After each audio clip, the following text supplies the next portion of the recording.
Broadcasting from the business capital of the world, this is the Podcast Business News Network. Welcome back to the show. We are so excited to be joined by Bruce Baker once again. And people might say, well, who's Bruce Baker? Well, if you don't know already, I'm going to have him introduce himself because he wears many hats and he's an awesome person. Guy, tell us a little bit about yourself, Bruce, and what it is you do. Awesome, Jill. Morning. Thanks again for having me. So what we do is we do three things. We help business owners either scale up their businesses, fix up their businesses if they're in trouble, and starting up businesses as well. And we work closely with them to make sure that the results are there. Beautiful. And tell me what you do specifically. So the primary, as far as I'll go through those three categories, as far as the startup, just to give you an idea, and any industry, at the end of the day, starting up a business the very first time can be quite freaky, can be quite scary, and we help people transition from their day job into what they want to produce or create in terms of the business that they want to create. So we work very closely with folks and up until they have traction, and then make sure that they're good from there. As far as fix up is concerned, well, unfortunately, we don't always have positive results. Not us personally, but the business doesn't have positive results. And they're looking to try and get out of a conundrum that they're in, be it a financial, which is most of the time, or operational constraints. And we make sure that we help them get out of that black hole into something positive. And just like the startup, we get them that traction that they're looking for. And then finally, the scale up. And it's something that I want to talk to you folks about this morning. But scaling up, growing sounds positive. And for the most part, it is. But growing a business and scaling a business are very two different things. And growth can actually catch you by surprise if not done correctly. So in order to mitigate those risks, we work with business owners very, very closely to ensure that they know what's behind the corner in terms of growing and not doing it in spite of their success. And that's what we do. Awesome. Well, thank you so much for being here, for joining us as always. And I know we have a lot of great material to get to. And we're going to talk a little bit about, as you mentioned, most business owners say they want to scale, but do they really actually understand, what scaling means? So I want to know from you, what is the difference between scaling up and just growing bigger? Yeah, this is one of the biggest misconceptions that I see and have experienced as well. So many business owners think that growth and scaling are the same thing, as I had mentioned, but they're really not. Growth is about increasing revenue, staff, operations, often at the same rate as your expenses. So scaling, on the other hand, is about increasing revenue and capacity without proportional increase in cost. So if you add new clients, but you need 5 new employees to serve them, you're growing. You're not scaling necessarily. The true scaling happens when your business infrastructure, leadership, and processes allow you to handle more business without breaking. And in many cases, breaking the bank, or as a lot of clients in the past have told me, is I'm bursting at the seams and I thought this was going to be positive, but I am just causing problems to the point that I'm going to crumble as a business. We don't want that. So the problem is that most businesses chase growth and think that they're scaling until they hit that proverbial wall, which is a hard wall to hit. Got it. Interesting. All right. Yeah, Well, thank you for teaching me again. I'm not in the business world, but now this is it's making sense to me as well. So let me hear about, good. what are some of the critical components that every business owner must have in place then, would you say, before even considering scaling? Is there like a clear blueprint? Well, the good news is absolutely there is. So businesses that scale successfully follow a specific blueprint. When they're even if they realize it or if they don't realize it, they're actually following a blueprint. So there are 4 foundational components that must be in place. Now, what's important, I've always maintained that if you could listen to your business talk to you, if you understood the language of business and what message it was teaching you, you'd start to realize that when you look at every business, regardless of industry, regardless of size, there are key components, or as I'll talk a little bit about, non-negotiable rules. But those foundational components have to be in place. And those components are pretty much there are four that I want to talk about. The first one is leadership adaptability. Your leadership team, even if it's just you that have a group of folks reporting to you, but your leadership team needs to evolve as the business grows, right? People might say, well, Bruce, I've got a specific leadership style. I did this assessment, and this is what's helped me over the years. But that leadership style, the way that you lead, will change as your business goes through these change curves.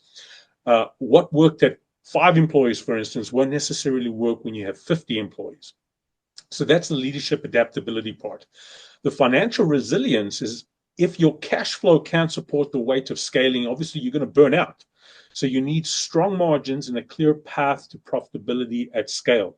And as I discussed in our previous discussion, Jill, in the podcast that we recorded, was profitability is not just about money. It's about the time, putting time usage and money usage as the two resources that creates efficiency in the use of those resources.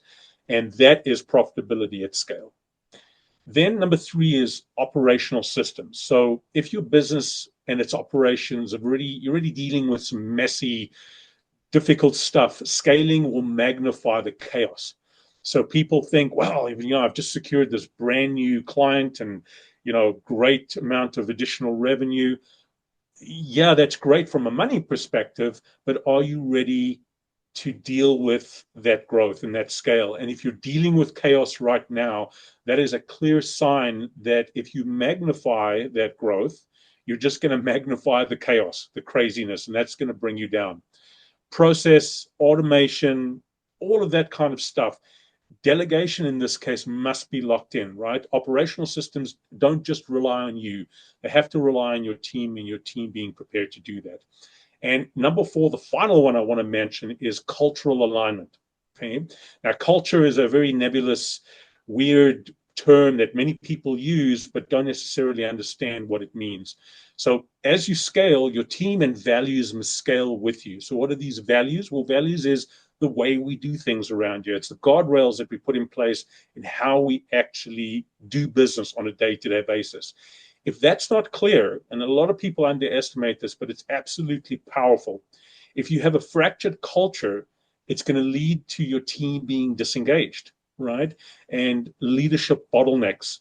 A lot of the times what I see is that, we're tripping over each other's heels. One leader is saying one thing, the other leader is saying the other thing, and we see that disconnect, and that really causes a massive breakdown. Most businesses fail because they try to scale before these foundations are in place.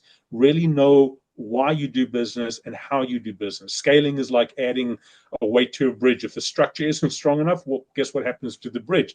It collapses. Interesting. I never looked at it that way. You're right. Well, do you also want to share? I think it's important for people to know some of the biggest mistakes when people try to do the scaling a little too soon, and maybe there's some pitfalls you can help them avoid. Yeah, absolutely. 3 big mistakes that I see regularly. So hiring too fast without strategy. So business owners assume that more revenue means more staff, right? Not necessarily. If you scale payroll before revenue is predictable, what happens? You create a cash flow nightmare. On the other hand, what businesses also do is they wait until they wait until they've got enough money to scale. So there's a fine balance between that, and there's a trigger point that we have to really focus on in terms of business volume scaling and also hiring to address that increase in volume. So that's an important one to balance, and a mistake that, like I said, many people make. The other one is losing financial control. So again, when we add or when we scale a business, it creates more complexity, and specifically in this case, it adds complexity to finances. If you don't have a clear handle of costs, your profit margins, your projections, right? Your businesses burn through cash before they can actually stabilize. And another word for stabilize that people also use is traction. Once you have that system working, it means that you've got traction. It means that it's producing something of value and returning something. Without that clear handle on that, we tend to burn our cash too quickly. And we all know cash is the pretty much the oxygen of business. We can't burn that too quickly. And the final mistake I see, and this is story of my life in terms of working with people and the message I send, is overcomplicating things. In this case, people tend to overcomplicate operations.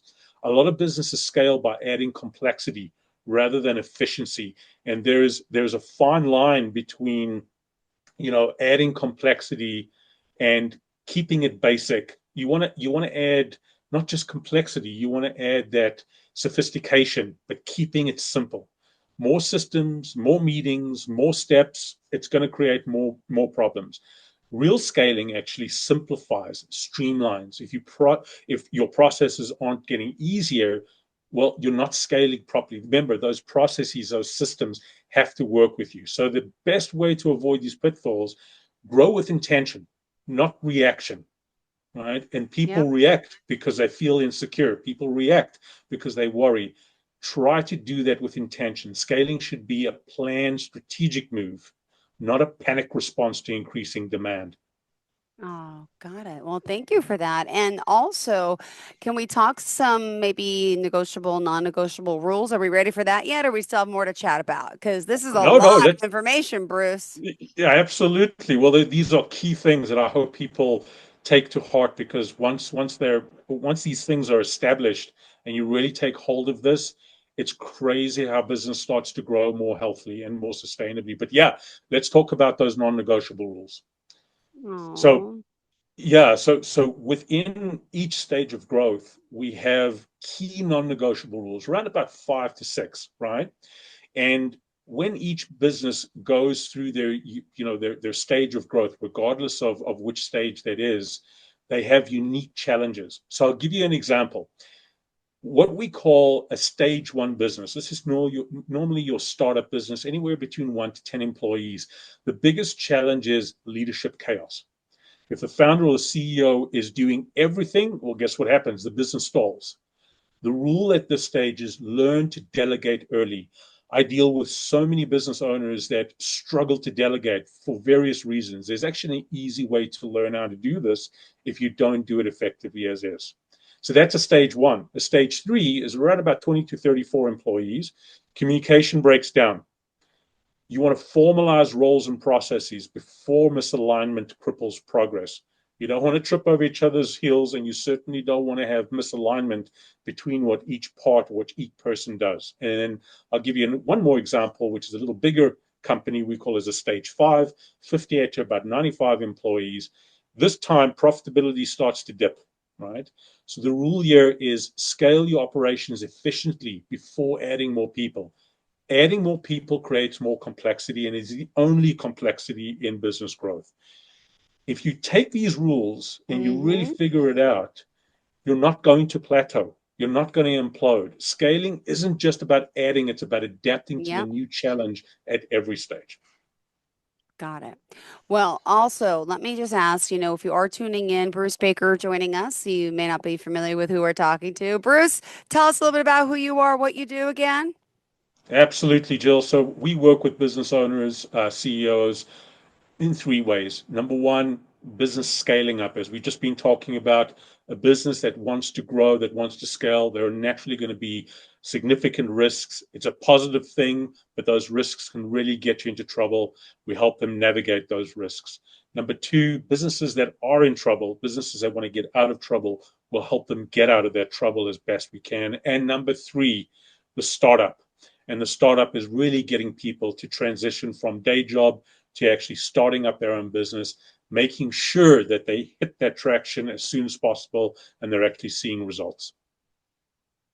Thank you so much. Well, can we talk a little bit about, some of the things that, personally that you went through with business owners and how they've done this the right way? Maybe they've done it the wrong way too. Would love to hear. Oh yeah, absolutely. So one key business that I worked with was a cabinet manufacturing business, and we started with in this case it was a startup, and the startup first year we hit about $300,000 in revenue, which was great, and about 3 years later they hit about 4 to 5 million. And that was fantastic. We all celebrated. But unfortunately, in this case, they got ahead of themselves, and they made the cardinal mistake of growing too quickly. So, in other words, trying to scale up, hiring huge expenses, but the business process, the business fundamental system, the central system wasn't aligned. Nothing was talking to each other. And that caused a lot of friction and a lot of complexity, to the point that they almost didn't have a business any longer. Uh, I came back, returned, and in this case, the exciting scale up that I came to, that I left, started to go down. This became a bit of a fix up. We got the fundamentals back on track again, started aligning things like we should have been in the first place in terms of their growth ambitions, and the business was back on track again. So that was certainly a success story. There was a tech startup that got early traction, but scaled without infrastructure. So similar story, just different type of industry. They hired rapidly, overbuilt their product, and burned through the funding. Right.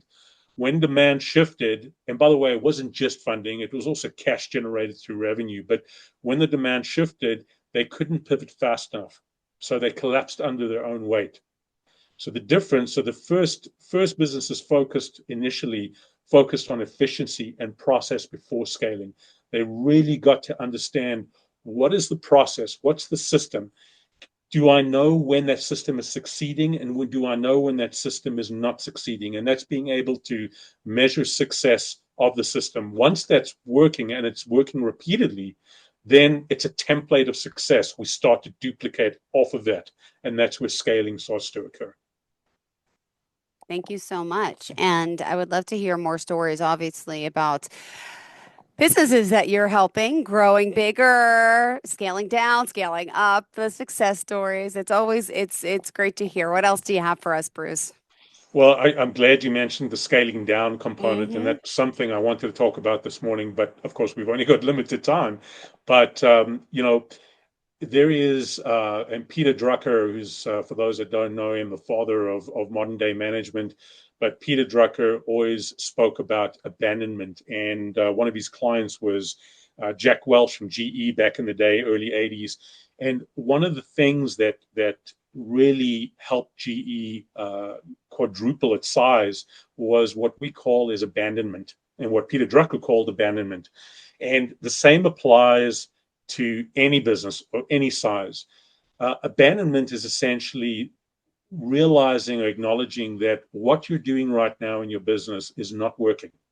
And the weight, or the dead weight eventually, that starts to build up and you start to carry as a business, becomes something that at one stage was really, really supporting and driving your business, but now is actually dragging you down. And you're not really realizing it, like a frog in proverbial boiling water, right? And I've recently dealt with a client about a year and a half ago that came to me with the exact same situation, and we had to Mm-hmm. have some seriously hard discussions by saying, this is no longer a value to your business. We have to abandon it. We have to get rid of the dead weight. Now, human beings are not very good at doing that. Mm-hmm. We naturally don't want to get rid of something we tried so hard to build and that was working but is no longer relevant anymore. That abandonment is so important. And guess what happens, Jill?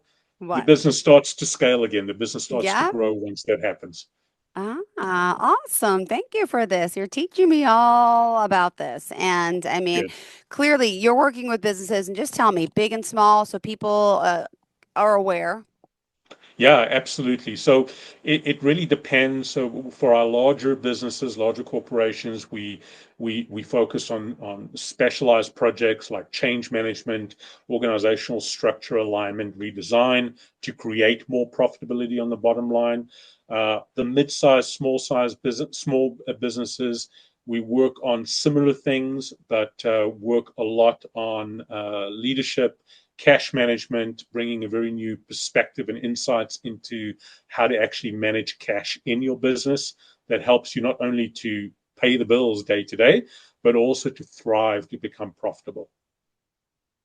Thank you again, Bruce. And, as far as these different components of what's expected. And, some people are just, they don't know. And that's why you're here as an expert to guide them through and tell us a little bit about the way you do work with your clients.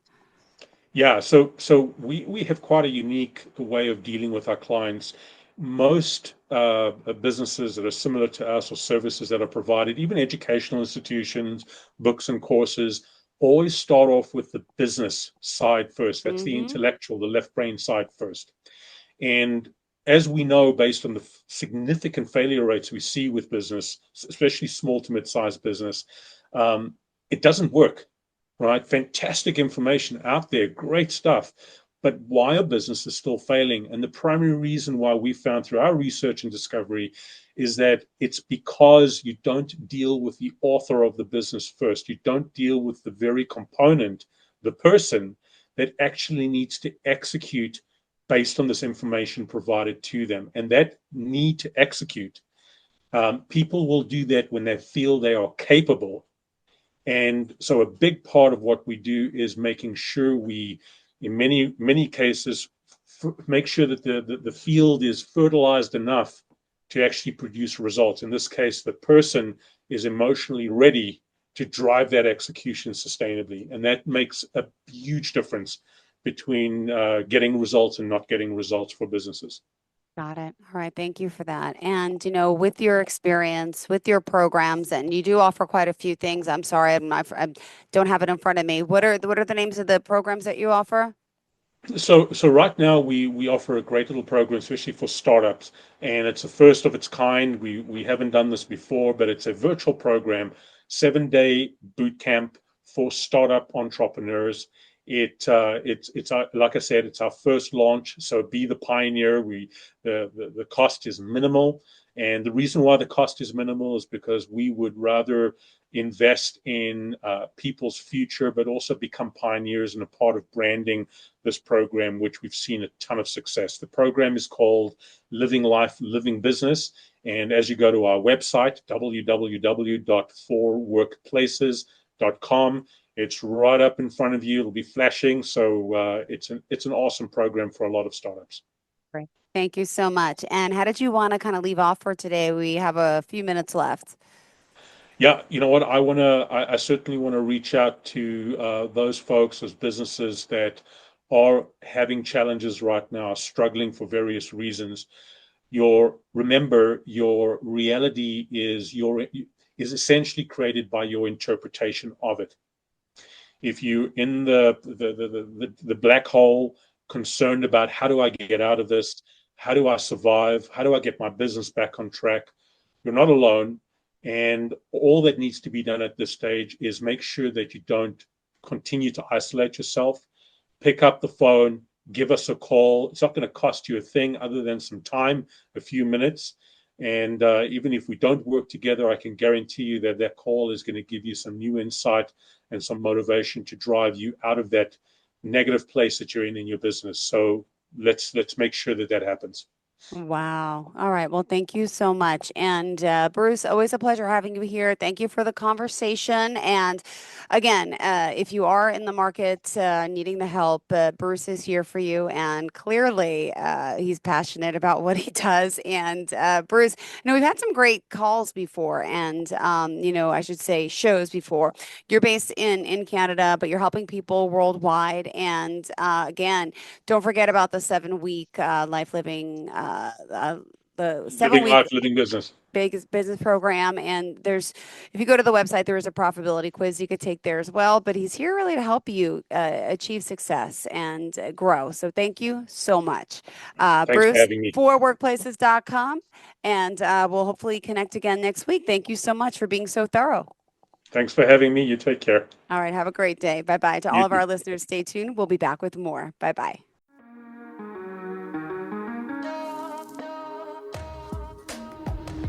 Broadcasting from the business capital of the world, this is the Podcast Business News Network.